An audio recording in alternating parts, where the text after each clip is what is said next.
Okay. I wanted to get into some stuff that you don't speak on a lot. I don't think you get asked about it a lot, but I wanted to talk about the Dramacidal album a little bit. Um, so with this album, it was an album that I believe you guys worked on when Tupac was in jail after the quad shootings thing, and there was one song in particular that you performed on the album, but it was written by Tupac, and it was a song called "Interview with a Problem Child." Can you speak on that track and how that came about with Pac writing it? Well, basically, Dramacidal was a group that, consists of myself, Edie Castro, and at first Gaddafi was in a group, but then, I think he went back to Jersey, and Pop wanted to continue with the album. So we did a deal with Interscope, with Pop sent us out to California. My first time going to California, and Pop was in prison when we started to record this album.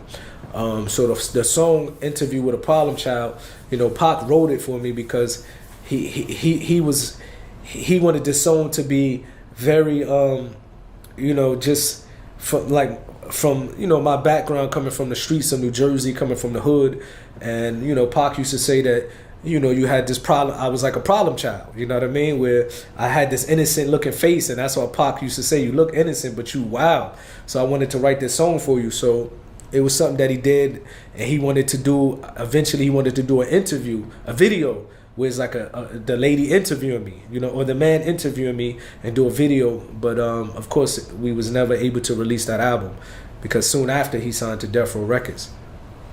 Okay. And then another song on that album is a song that you guys had with Tupac called "Late Night."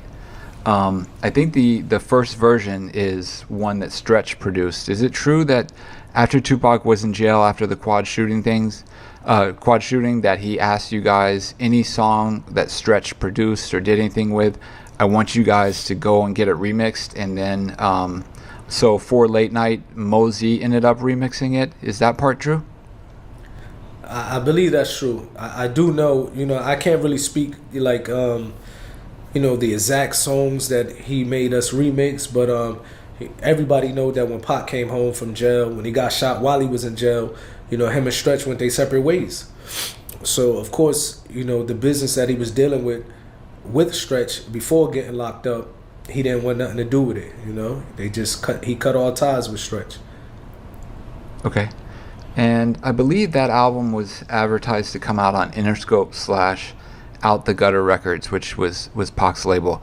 I wanted to ask you, did you ever hear Tupac discuss or bring up Out the Gutter Records after he got out of jail and was with Death Row?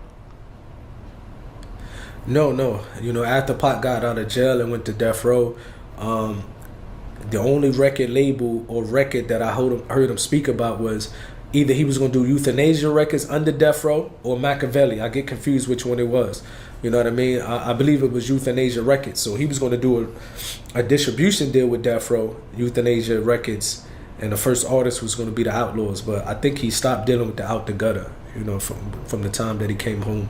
Okay, because the only reason I asked that is because there's somebody who claims that Tupac was never really signed to Death Row Records, that he was still on Out the Gutter, and that Suge was just his manager. So I didn't know if you had any insights into that. No, it did. That sounds like a strange statement, because how are you going to release an album on a record label if you're not signed? You know what I mean? You got to get permission to release any songs that you're on. You got to even have, people don't know, when you're in a recording studio, we used to sign the splits. Automatically, the splits have the record labels coming out on, the splits have, the producer, the writers, and we used to have them around the studio. Everybody was signing them. Pac was signing off the splits, so that doesn't make any sense at all.